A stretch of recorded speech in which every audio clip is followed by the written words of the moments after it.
Okay, welcome to the InspireViews series. My name is Cherrise Boucher of CherriseBoucher.com, and I'm a transformational life mentor.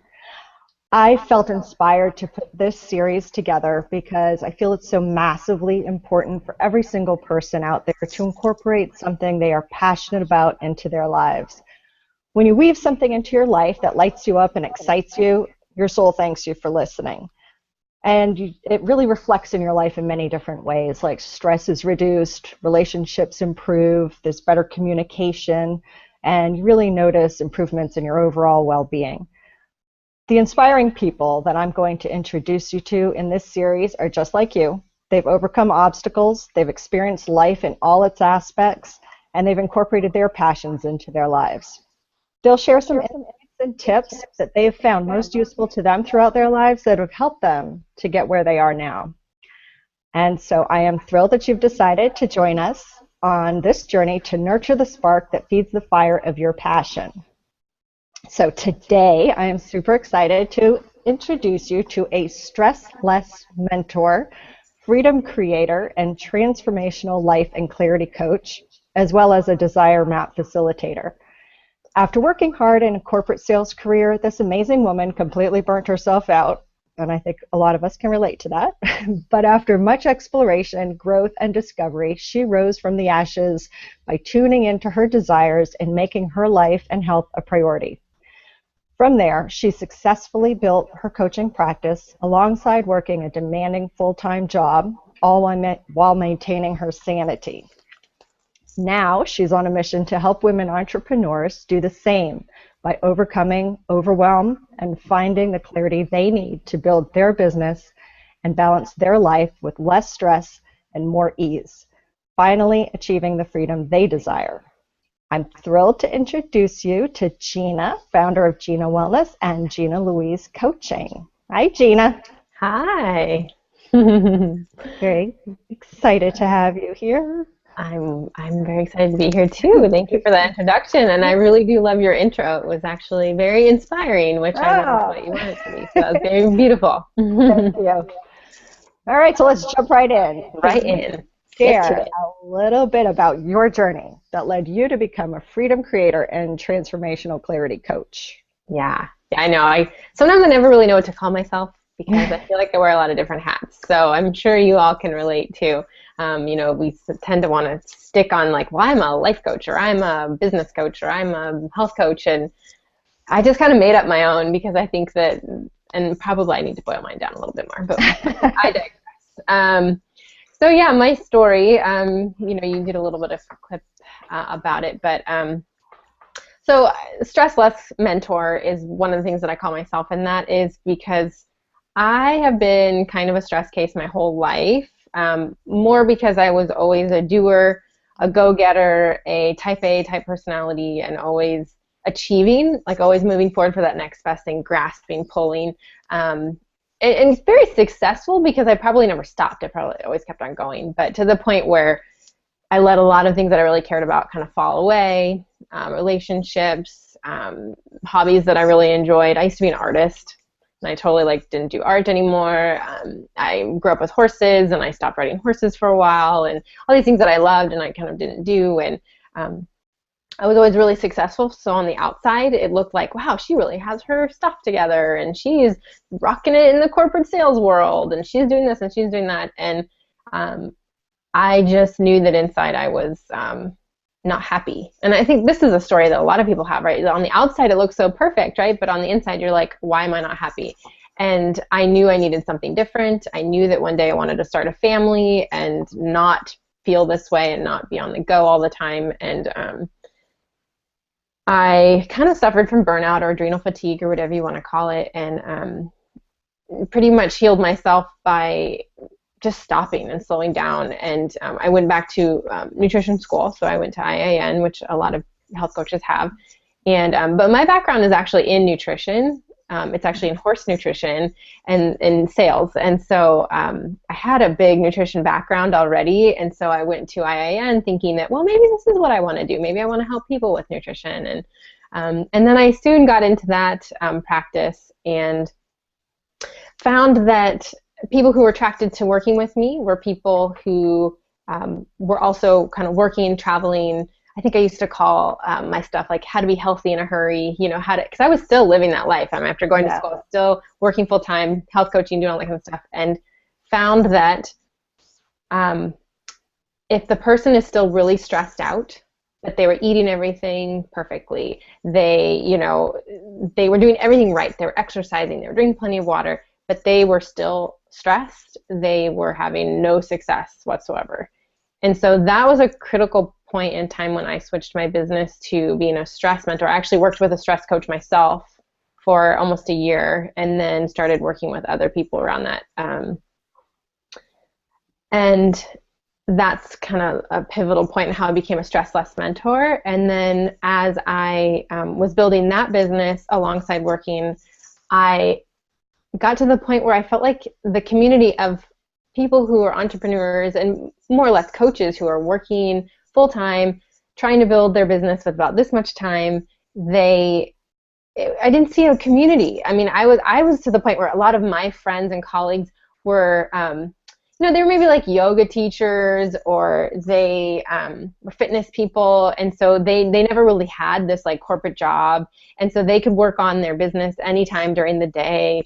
And there was like a little bit of resentment there that was like creeping in, right? You kind of felt jealous. You're like you get to work on your business all day, and I have to like stay up till midnight working on my business, or work on Saturday and Sunday, and it just seems so unfair for a little while, right? You kind of get that like icky feeling, and so finally I'm like, I'm going to start a community. I'm going to seek support because I know how I felt, and I had already had some peers that I coached around. We kind of peer coached each other around quitting their job, and so I just felt like that was really my calling. And then I eventually got more training and became a transformational life coach, which just added to that whole puzzle. And I'm all about achieving freedom, so freedom creator, in the fact that freedom can be different, no matter, like, it's all relative. And so what is freedom for you? Your definition of freedom can be different than mine. It might be financial freedom, it might be schedule freedom, it might be something completely, I don't know, right?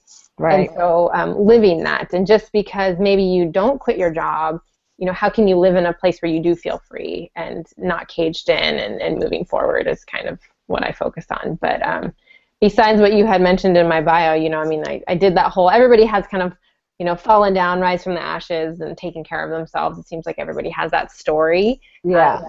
But I really feel that, stress is huge, especially when you are trying to build a business and work full time and be a mom or have a family or even have hobbies. Like, really, what's that, right? When you're working full time and building your business, what are hobbies, right? Your business is your hobby. And so, how to really slow down, make everything start working for you instead of against you, and really not burn yourself out in the process, because utilizing desire mapping, those are people familiar with desire mapping, it's all about how you want to feel in the journey, not the destination.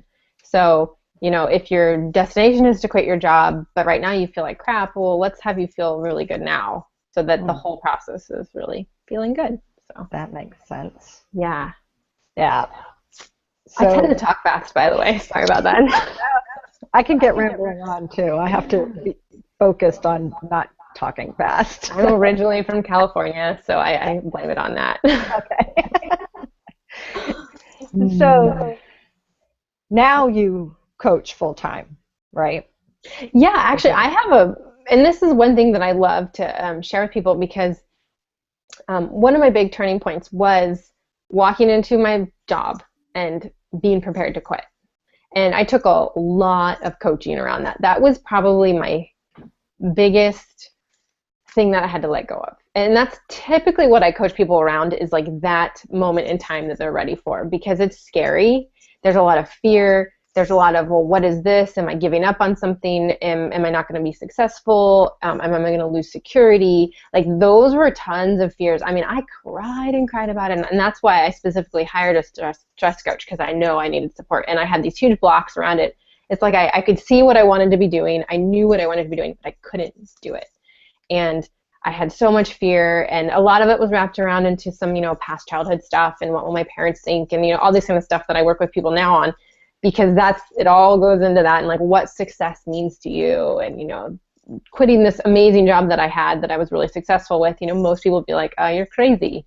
You know, really, they're like, well, you know, you're really good at what you do. Why would you stop? And I didn't necessarily hate my job. And that's, I guess, a really huge clarification that I can, you know, share with your audience is like, you know, do you hate your job or do you not hate your job? And if you hate your job, then let's change that. If you love your job, but you also want to do something else, well, how can we make it all work? And at the time, I thought I was between a rock and a hard place. I didn't like the lifestyle I was living. I was traveling. I was in sales. There was lots of pressure. I was hardly ever home. And that's what I wanted to change. So I actually walked in that day prepared to quit. And I came out of that conversation being able to contract with my company and still do some work for them, which I still do because I'm still a nutrition nerd at heart, and I love working with horses. And so I still get to do that. And that's a part of me that I still love and cherish a lot. I mean, I still get to talk to horse owners. I still get to consult nutrition. I'm a huge nutrition nerd.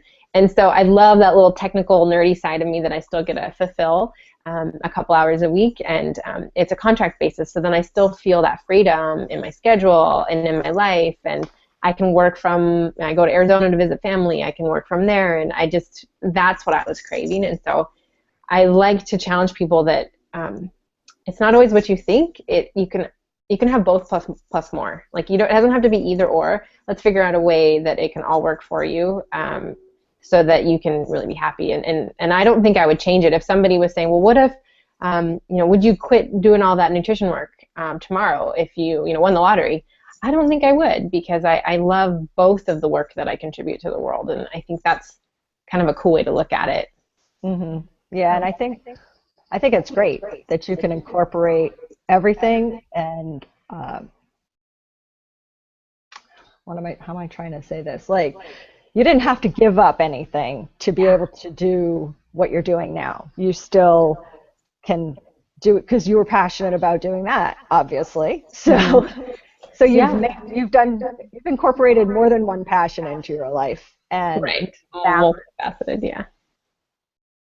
But it took a lot of courage to walk into that meeting. And there was a lot, and that's what I think a lot of people don't know. There was a lot of prep work to get to that point in time. And I remember that day very clearly, and I was coached around what I was going to say. I was very nervous. I went into it not knowing, but I had to go into it prepared to walk away, because I knew in my heart that I knew the lifestyle that I wanted, and I knew this wasn't it. And so even though I was very sad if I had to walk away from like a 10-year career that I was proud of, but I knew, and that's, I think, that part that you have to get to. It's not like, well, I'm just going to go in there and see what happens. It's like you have to have a plan, you know, an A, B, or C plan. And if it goes this way, great. If it doesn't, this is your next option and next option. And yeah, you know, it's what I call taking the stairs. And, you know, some of the things that I think that is a little bit different than conventional coaches say. So. Right. So what is that concept? Yeah, and it's kind of like, I know you talked about like taking a leap of faith and things like that. And it's funny, there's a lot of like life coaches and business coaches who say, you know, just jump off the cliff and, you know, build your wings on the way down. And that never settled well for me. Like, it's just the type of person that I am. I like to have a plan. You know, you and I talked about earlier about, you know, being type A and like, you know, everything in its place. And I've come a long way. People that used to know me, I mean, I used to be a lot more anxiety driven, a little bit more particular. I'm way more relaxed. I'm way more at ease. I don't have to prepare as much. Ease is a big word for me. You know, how can things be easier, not harder? And the whole, like, I mean, I have a colleague who we actually do similar things, but our approaches are completely different. You know, she's all about the bold, jump off the cliff, you know, and then figure it out, you know, and there is some power behind that. But that was like, nope, that's not me. Like, no way. I don't think I could do that. Mm-hmm. And so I myself decided to take the stairs, and I love that concept, because if you can imagine somebody at the edge of a cliff wanting to jump off into the ocean, some people get a thrill with that. Like you know, everybody's different, you know, and so that's not, and then I think, okay, but you can jump, or, you know, there's a staircase right over here, and I can take the staircase down to the ocean, and I can still get to the ocean. And so that's kind of my whole concept of, how can we take the stairs? So is that, working from home? Is that, it's all about having those conversations. Can I go part-time? I coached a woman recently. She never, ever thought that she could go work from home or work part-time. She just said, well, nobody's ever done it before. Nobody, all my colleagues, nobody's ever worked from home. Nobody's ever worked part-time. And I'm like, so ask. All they can say is no. And she did. She's since quit her job, which is awesome, but she stepped away. She said, I want to work from home to be with my kids more. He said, fine. So she did that. She did that for a few months. And then she said, you know what? I want to work part-time. Again, it was a very nice process of taking it. And he's like, yeah, okay, I think you can work part-time. And then finally she had grown her business enough that she could quit. And so it's not as scary as you think. And it's all about having a strategic plan in place. Right. And you don't have to blindly fly off the cliff. You can really have your eyes wide open and make a plan. So yeah, I like the stair concept because it's less, to me, this is probably a little off topic, but I have a bit of a fear of drowning. I can swim, but I have a fear of drowning. So when people say just leap, take a leap, I kind of associate it with drowning. Leaping, like you said, leaping, like going into the ocean. And I'm like, I don't want to do that. Yeah, well, and for you, you can swim. So let's just get our feet wet first. Yeah, right? yeah. Let's get the beach. Let's go on an incline, right? Yeah. I think it's a great metaphor, and some people are going to resonate with taking, there's the book, The Big Leap. It's a great book, and I've read it.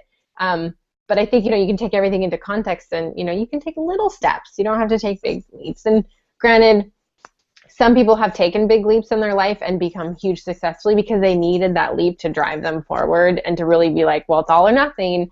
And, there's just different reasons, for doing things, and everybody's different. And so, the people that are meant to do drastic jump off the cliff are probably meant to work with other people, and the people who are more comfortable taking the stairs are who are meant to work with me, right? That's right. So that's right. How I take it. So yeah, absolutely, because there's probably more ways of accomplishing the same thing than we could probably even think of. So yeah, right. That's why there's so many people who can help so many people, and people resonate with a certain person and totally turned off by somebody else that could be hugely successful, but it's just not their style. So yeah, exactly. Yeah, it's exactly the same way. And I think that's what really, well, one, I started out being a stress coach, like a health coach, stress coach, and this is all just within my business. And that's where Gina Wellness. So Gina Wellness was my my nutrition and stress, and then now my Gina Louise coaching is more my other stuff. But yeah, I mean, you go from trying to decrease your stress, and then quitting your job is really stressful, I think, in general, whether you're totally prepared or not. And there's a lot of fears that go around that, and whether even quitting your job is even something that you want to do. I mean, I had a client who, she hired me thinking she wanted to quit, and then through the process decided, you know what, no, I actually do like it, and I want to make this all work together. So there's so many facets and so many ways to go, but navigating that is probably the hardest thing. So I think the most important thing is taking the steps toward what you want so that you get there, because thinking about it and wishing about it isn't going to get you there. So no matter what steps you take, that's going in the right direction. It could change from what you imagine it to be or what you think you want. Once you actually are taking those steps in that direction, the story may change some, but the important thing is getting there. Yeah, and the course can change as long as you're stepping, right? As long as you're stepping, you're slowly moving down. If we're going to use, the metaphor of a cliff, you're slowly stepping down, but, you might have to jig, you might have to jag, you're going like this and really feeling your way through that process. And you never really land, right? You're always moving forward. At least with me, my business is always changing. It's always evolving. I'm always changing it. I'm always evolving. And so, you're always going to course correction and, change things. But moving forward is something that, is what you need to do. And if you sit, like you said, if you sit and think about, well, I don't have this yet, or, then you're not going to do anything. And then you're still months down the line, you're still in the exact same spot. So Yeah. Yeah. And then there comes, usually most people, I think there will come a time where, they thought of something maybe 3 years prior that they wanted to do, or they were hoping they would have achieved something within a 3-year period of time, but they didn't take the meaningful steps to get there. So they finally get to this, I've had it, I've had enough of this, I'm ready to make that change. And sometimes that's what it takes. And then they do that leap. That's when they do the jump, right? And so yeah, are you yeah, that's actually a really great concept. Are you like to your wits' end, so you're ready to jump off the cliff, or are you like, hey, I'm looking down the line, I'm kind of projecting where I want to go, so I'm going to take steps? And exactly, like, which one is resonating with you at the moment in time of your life? So totally. Yeah. So working with other wellness coaches and everything, what is the number one mistake that you see them making when they start their businesses? I think the number one thing, I don't know if it's number one, but one thing that is very common that I see happening over and over again is that they think they don't know enough, and that they are still like reaching for new stuff, which is preventing them from getting started. And so a lot of times they'll be like, well, I need to do that other course, or, I'm not, and they're putting off just getting that first client, that just one client that would give them so much more confidence. And a lot of times they don't know their niche, or they feel like they don't know their niche. And I'm like, just start working with people. Like, you could take 1 million courses that help you define your niche and give you workbooks to fill out. You won't really know your niche until you actually start working with people. And then whoever's meant to work with you will be attracted to you and start working with you. Like, if you would have told me 5 years ago that I worked with people who were stressed out, I would have not have known that. Those are the people that kept on coming to me. And you're a great reflection of your clients. So I always tell people, like, you're your best client. So that's, if you can see yourself like a year ago, then that's probably like a really great place to start. But right. Yeah, so like I'm constantly telling my clients, like, you are enough, you know enough, you just need to get started. Like, just getting started, just find that one client. It doesn't have to be the perfect client. It doesn't have to be your perfect client avatar, if we're talking American terms, all that guru stuff. Just start putting it out there, start working with people, and don't get shiny object syndrome. Right? Like, we tend to, let's take health coaches. I don't just strictly work with health coaches, but I do work with a lot of them. They come out of nutrition school and they have all the tools, they have the knowledge, but they're still kind of preventing themselves from really putting themselves out there, because they're like, well, maybe I should do this other program, and maybe I should do this other program first. And it's like, just move forward. Just get that first client, just really feel it, and know that it's going to evolve. The whole website thing, a lot of people get stuck behind their website and be like, well, my website's not done yet. It's like, your website's going to change. I changed, I'm ready to change mine again. I think this is going to be my 3rd time I've changed it. And I just had mine redone last January, and now I'm ready to do it again. It's just, and it should, it evolves with you. And so if you're letting your website hold you back, then you're going to be held back forever, because your website's going to always be changing. And so, I don't know if that's really great tips, but that's the stuff I would have told myself, 3 years ago when I was starting all this, because I was doing that. I was very kind of like, well, I don't know, my website shame, all that kind of stuff. Yeah.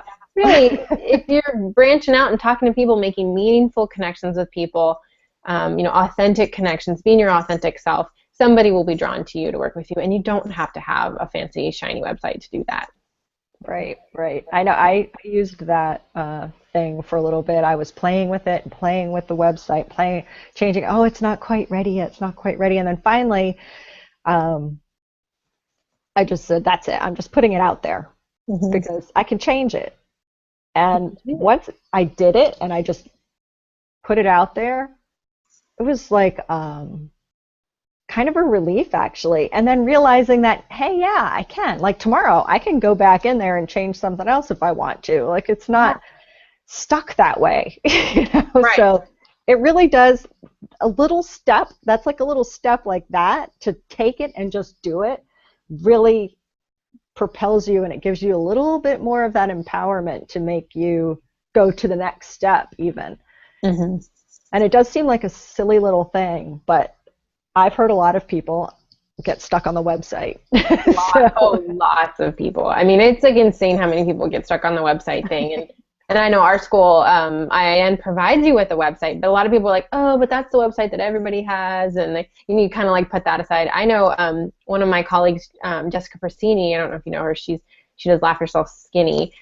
She held on to her IIN website for a really long time. She was very successful, and she had her own pictures on there, but it's a free website. You don't have to pay for the hosting. I mean, take advantage of it, right? But a lot of people, I think, this day and age are like, well, it's not very pretty, and and they don't think it's exactly them, but it's like, well, there's a reason for that. That's just to get you started, like get going, get clients, get some money coming in, and then you can move forward with a new website, but not letting that be what's holding you back from even talking to people. Right? It's like, well, I don't want to tell them because I have nowhere to send them. Well, just ask them for their email and shoot them an email and invite them to a conversation, and like it doesn't have to be as hard. I don't know. That's I know there's a lot of really successful coaches that don't have websites or very good websites. Right. So. Yeah. I know of some too. So some of them just have Yelp pages, but yeah. Mm-hmm. I know probably a big fear, especially among newer coaches, is in getting the first client or the first couple clients, like how would you take the personal rejection out of it if someone doesn't want to work with you? Because that could be one of the blocks to actually reaching out. Like, what if they say no, right? What does that mean about me? They say no, right? They say no, and that's like, right, that's that deeper work there. It's like, well, what does it say about me if they say no? Love that question. Also because I was in sales for 10 years, so I am the person who never wanted to be in sales. That wasn't my idea. I mean, I have my master's in horse nutrition, and so more science-based, not sales-based. But my dad was a salesman, so I guess it's in my blood. But when you come down to it, and I'm talking about sales because really it is a sales process, and when I talk, I sometimes I can be really technical and like really masculine, and sometimes I can be more intuitive. So I kind of bounce back and forth if you haven't noticed. But so when we talk about like the sales, right? Like you are a business, right? And if you think about it as, well, there's two trains of thought. So there's the sales, okay? And statistically, sales across the board, which I'm talking about these conversations with somebody is a sales call, let's call it what it is, or it's just that conversation that you're hoping somebody might sign up with you or whatever you want to call it. You have to, statistically, you have to touch 10 people before one will say yes. And most of us have a better closing rate than that. If we're going to talk about closing rates. Again, I can talk about sales and I can talk about being an intuitive coach, and so there's all this wonderful stuff in between. And so, but the reason why I talk about this is because I used to shun the sales stuff away. I used to be like, well, that's my old life, or, what does that have to do with coaching? It has everything to do with it, right? And I actually just recently had a client who she is currently working in sales, also a health coach, and she's great at sales. She like loves prospecting but then when it came to her own business, that all went out the door. Like she was telling me about these conversations that she had, and I was like, that's a prospect. And she's like, really? And I'm like, it just seemed like it left, right? Like she had when she was at her job, she was like this salesperson. Then when she was at home, like doing her business, it was so different. And I was like, it's not different. What would you do if this was at work? And she's like, well, I would do this, this, and this. I'm like, great, do it. And it's just making that connection. But I digress. So know that if you are having conversations and you say every third conversation somebody says yes, you're doing really good, right? Think of the statistic. Every 10 conversations, you statistically should get one. Well, if you're having every other one, every third, every fourth even, you're doing really good. So, pat yourself on the back when it comes to that. And then also, one of the things that I've overcome, because even though I've done sales for a really long time, I had a really stigma around sales. I think a lot of people do be like, oh, sales are yicky and ucky, and I don't want to come across. And I had to deal with that in my own career in corporate because I did not want to be labeled as a salesperson. Like if somebody called me a salesperson, I would be like, don't call me that. Like I was really, really not. I was like, I'm a consultant, because I really was. If you educate somebody and they see the need, then they should say yes. And so that's one of the things. But a couple years ago, I was having a really hard time because I really wanted to start working with certain type of client, and I started getting some calls that, doing some informational calls, and I really wanted to work with them.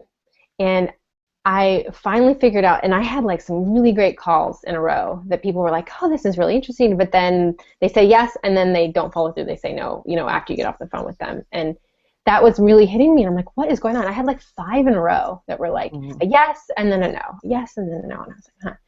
And I found that it's because my own energy, again, now I'm going to the intuitive side, right?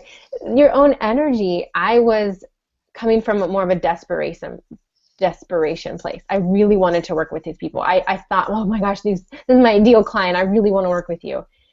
And so when they'd say no, I'd be like, what's the deal? Like, how come they didn't love me? How come they didn't like me? And that is hard. And I used to be a huge people pleaser.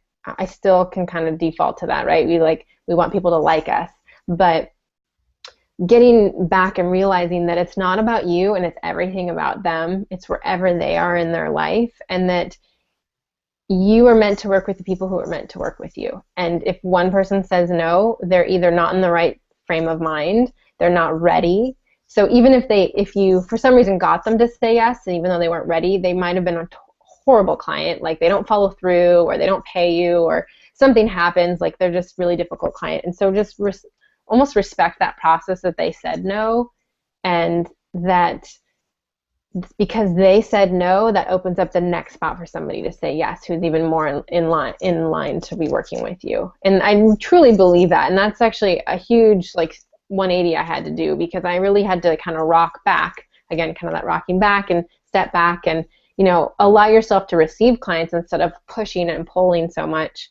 The other tip that I do, I share this with my clients too, and I've been doing this ever since I had that issue, is I know what I'm good at, and I know what I'm here to do in the world now. And again, you got to get clear on that. But and I know how I can help people, and I know who I'm supposed to help. And so I actually say like a little prayer, or you could call it a meditation or whatever, before every call, like every consult that I do.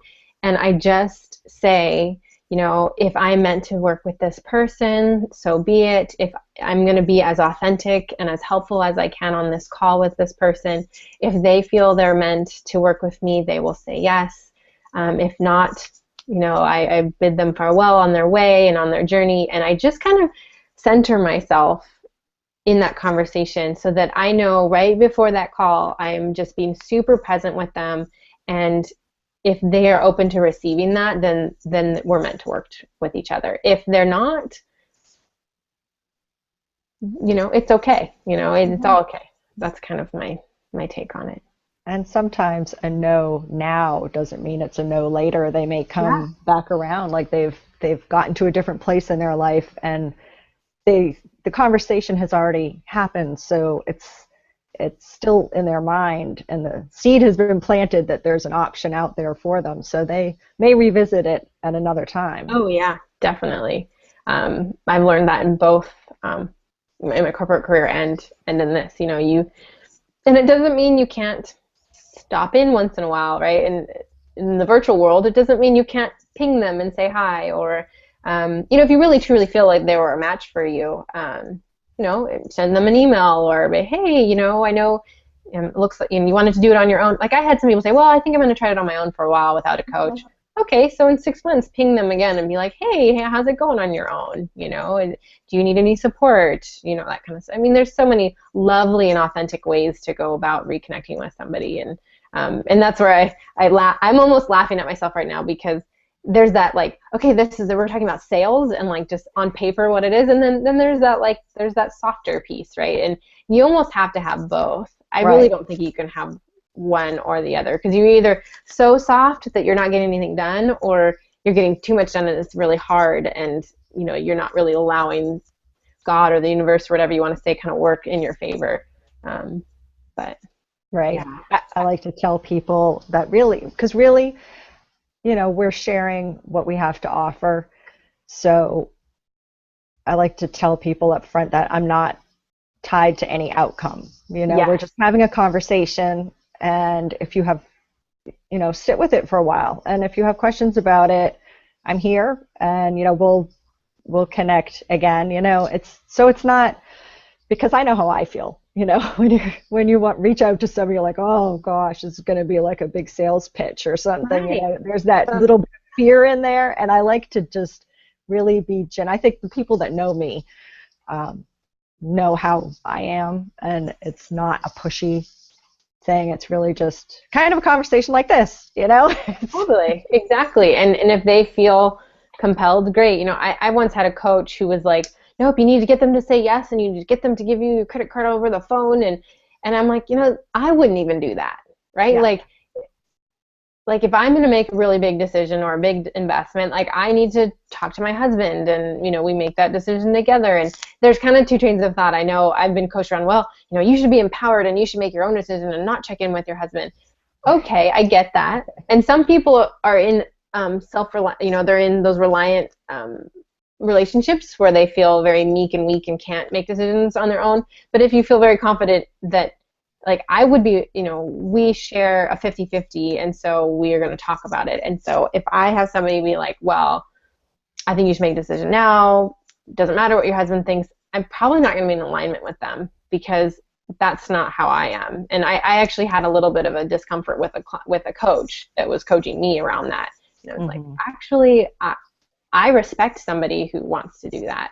And so if they want to, give me 24 hours and talk to their husband or whatever, great. Like, I'm not going to be like, no, you should just make that decision right now. And I've taken courses that have taught you like how to get somebody around that conversation. Like, oh, well, you can coach them around if they want to ask their spouse. But I don't do that, because I just don't feel comfortable with that, because I think that it should be really authentic and you should respect their wishes and that kind of stuff too. Yeah, I totally agree. So obviously, you're at a much different place now than you were in the past, and you've incorporated so many things that you're passionate about. And have you noticed maybe specific things in your life that have changed or improved over when you were not maybe doing what you wanted to do or what you were passionate about? Yeah, big time.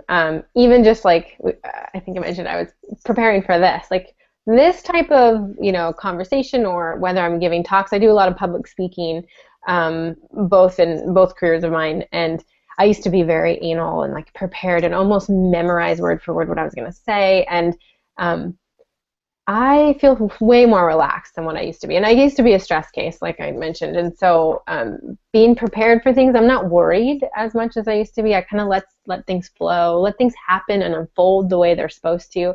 Because you can prepare something to the T, and it's not always going to go the way you prepared it. And so you might as well not prepare that closely. I remember being young and in sales and putting on this presentation, and like my technology crept out of me, and I think I was like almost in tears, like, because I was just like, and now I like laugh at that. I'm like, oh my gosh, they probably thought I was crazy, like, because I mean it's just technology, like whenever it happens. And I think that's my biggest come from, is like, wow, I just take things with stride. Being a desire map facilitator, if you're familiar with Danielle Laporte's work in her book The Desire Map, it's all about how you want to feel and making decisions based off of how you want to feel. And to me, that's like a huge revelation for me and my clients, when you go, okay, I want to feel freedom, ease, clarity, and connection. And those are my core desired feelings. And so every day I'm making decisions on how I can do that. Like today, I get to connect with you here. That's so awesome. And I'm deciding to not write everything down I'm going to talk to you about, because I want more ease in my life. And and freedom, right? So I can, do it whenever we can schedule around, and it's just, to me, it's beautiful and how it unfolds. And man, 5 years ago, I'd probably be a totally different person. I mean, even just, I feel like I look better, I have less acne, like, just your health shines because you're not stressed out all the time. And for me this year, because I had a baby 6 months ago, ease is like my number one word for 2015. Like, how can I work smarter, not harder, and just, show up and let things happen and unfold. And I think that was getting to your question. I think you said how do things change? And yeah. I mean, I used to be a preparer. Yeah. And your health? in your appearance, and you probably sleep better because you're not Oh, so stressed out over that. So, I'm tired. Yeah, I used to be exhausted, and I mean, granted, having a baby is, a whole other yeah. thing of exhaustion, but it's different, right? That was That's mine right. was self-inflicted before, now it's externally inflicted. But yeah, I mean, it really is a transformational, and it's actually interesting to just talk to you about it today. I mean, stepping back and really looking how it's really changed in my life and how I feel more fluid. Um, Things just start opening up for you a little bit more when you're open up to receive. And the way I always think about it is like you're rocking forward or rocking back. And so, are you pushing, pulling forward, like leaning forward into things, or are you stopping and rocking back occasionally and kind of letting things kind of come in? And that's where I feel I'm able to do that more. I used to always be like the gas pedal. I used to always have my foot on the gas pedal. And now I'm able to like pull it off, idle a little bit, even maybe put my foot on the brake occasionally and do that for a little while. And that's a whole lot more fun than always moving forward sometimes. So, though I talk about moving forward a lot in our business, but stopping to smell the flowers occasionally is really good. Yeah, I agree. So you've shared a lot of tips already, but is there anything that maybe you use particularly or that you share with your clients that's a really great tip that you could share here for stressing less? Yeah, stressing less. Stress less, more ease. Yeah. So one of the biggest things I find that a lot of people stress out about is making decisions.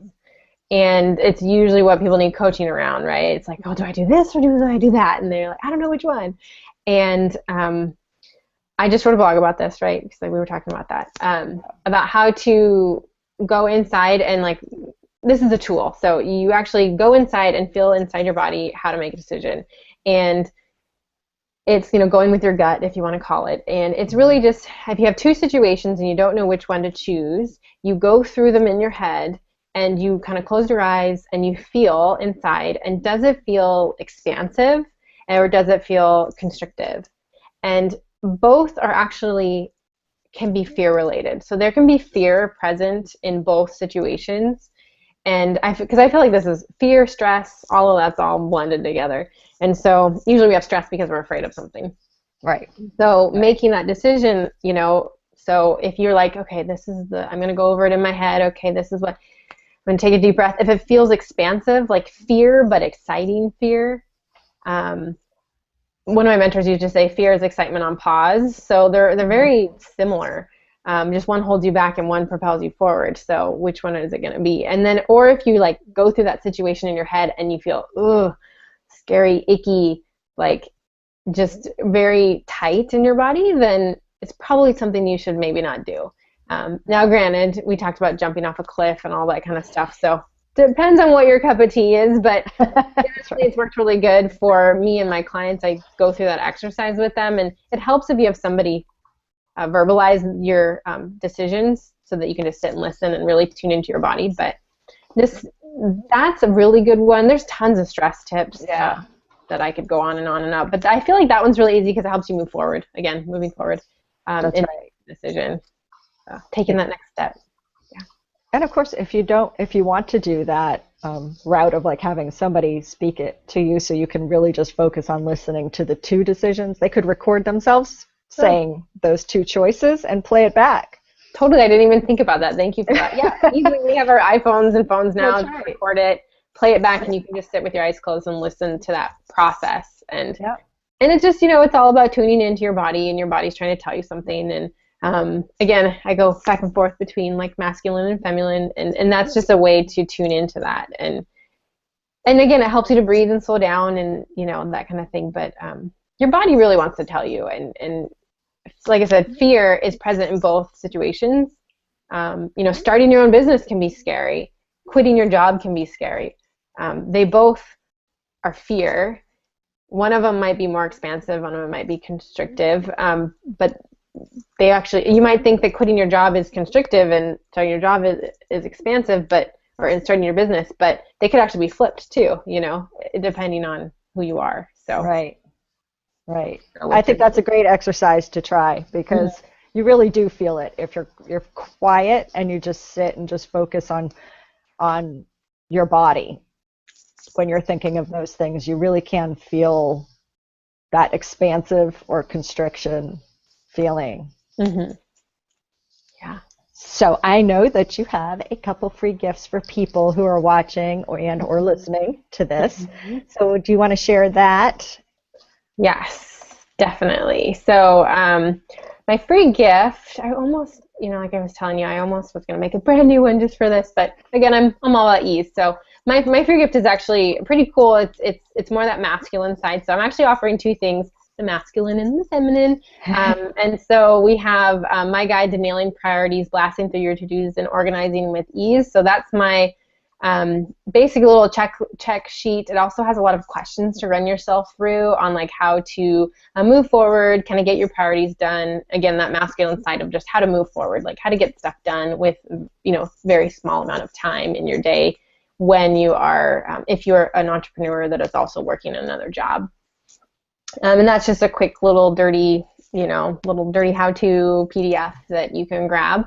And then also I wanted to, just offer it up for anybody who is stuck and needs more clarity. I offer just these like 30-minute quick clarity. I call them quick clarity sesh, but it's just a quick clarity session where you can jump on with me. And, if you need to make a decision about something, I can help you with that and see kind of how you need support moving forward. And I've been doing those for a while now. And it's just me. I love connection. I love authentic connection, and that's my way of being able to do that on a regular basis. So Yeah.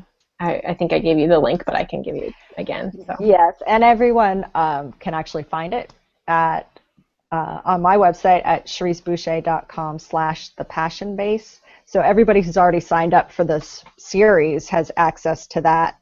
Perfect. And if you have not, then please do, and go to cheriseboucher.com/inspireviews, or if you just go to the main website, you'll see a place to sign up for that as well. And the link to this video and your free gift and everything will be there for everybody. Perfect. Yes, it's very exciting. There's so much good stuff and so many people to connect with out there that I love doing these things. Yeah, I know. I love it. And I love meeting new people. And every time I've done one of these, it's always been really fun. Again, I'm a chatter. I love to talk, and connecting with people is something that I seek out in. So thank you for the invite. And, anybody out there that just wants to connect and need help or clarity and all those wonderful things that we talked about, that's what we're here for. So Absolutely. Hard to do it alone, for sure. It is. You can try it. I mean, I've tried doing things on my own too, and you end up finding, well, I get things done much faster with accountability and somebody there that guides you, a little cheerleader. So definitely. Yeah, that's what I like to offer to my clients too, because it's not about pressuring, it's about gaining clarity, having a plan and a direction, and somebody to hold you accountable to doing it. Makes you get there much faster. Amen. Yep. Amen. Okay, well, I was so inspired by your story, and you have just awesome tips to share and everything, and I know that people who watch this are going to be inspired by you too and your story. And I want to thank you bunches and bunches for participating in this series, and I want everybody to watch their inbox for details on upcoming Inspire Reviews and our guest speakers on there. Thank you, Gina. Thank you. Take care. Okay.